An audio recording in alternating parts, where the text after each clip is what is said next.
Welcome back to the Garden with Joy and Holly radio show. Time for your questions, our answers. If you got a question, you can certainly send that over to us toll free. If you want to give us a call, toll free, coast to coast, 1-800-927-7469. That's 1-800-927-SHOW, S-H-O-W. Or if you'd much rather send us an email, certainly can do that. GardenTalkRadio@gmail.com is that address.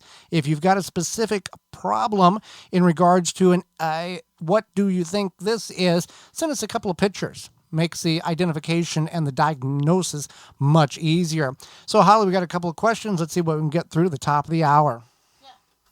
Yeah.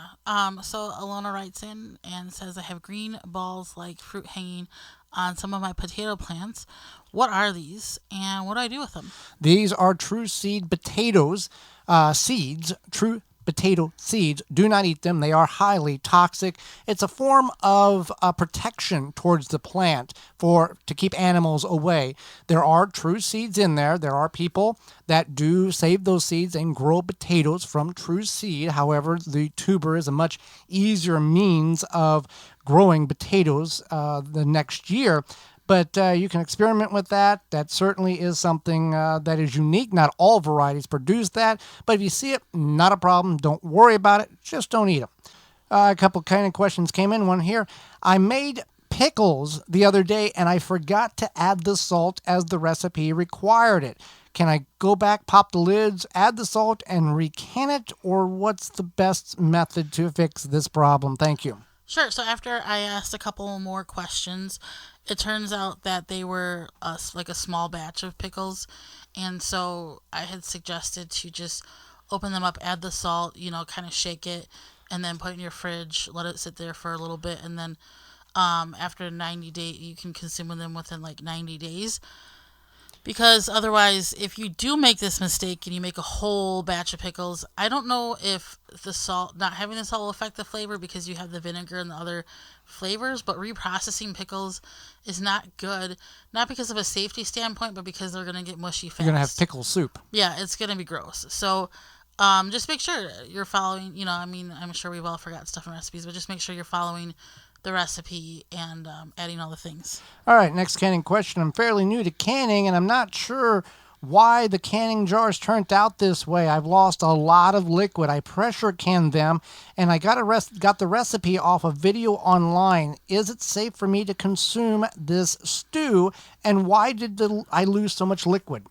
Okay, so this is another one. I had to ask more questions, and she really wanted me to tell her that she could consume it, and I wasn't going to say that because I don't know where her recipe came from. I don't know any of that. I mean, I guess it came off the internet.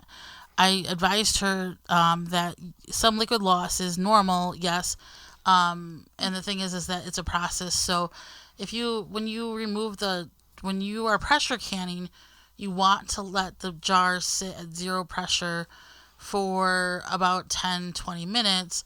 And then that prevents a lot of liquid loss. And the same thing with water bath canning. You want to let those jars sit there for about 5 minutes. Prevents a lot of liquid loss. As far as being safe. And real quick, the liquid loss is not due because you didn't crank the lid tight enough. No, it's like it's kind of, I don't know if it's quite like an evaporation thing. It's like a science thing. Okay. Yeah. But you don't want to crank the lids tight anyway. No, and it happens a lot more in pressure canning than water bath canning.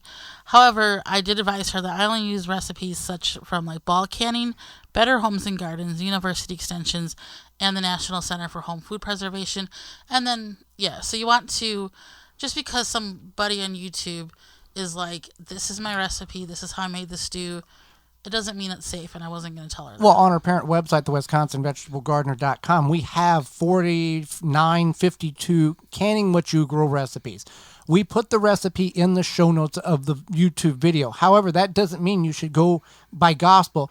Yeah, we tell you where we got the recipe from, but go look for that recipe to confirm that what is there matches up.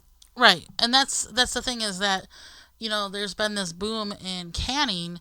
And I know people aren't canning safely. And if you come there's pages on YouTube called Rebel Canners. That's different. Yeah, it's different.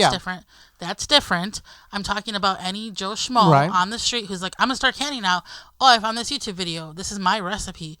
No. And if you come to my Facebook page and you ask me this question, like, is this safe?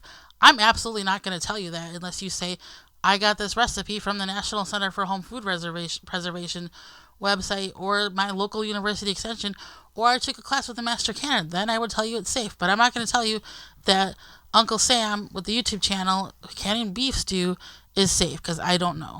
Hey there, gardeners. Thanks for checking out this segment of the Gardening with Joey and Holly radio show. If you like what you've seen, you can search through the channel and find full in-studio videos of the entire show. If you want to go another route, you can search for it on your favorite podcast platform by searching the Wisconsin Vegetable Gardener radio show or the Gardening with Joey and Holly radio show, and you can download it and take it with you. You can check out all past seasons at our website, thewisconsinvegetablegardener.com, under the radio tabs at the top of the page. We thank you for joining us. We hope you've learned and enjoyed the show, the segment, and we'll see you next time.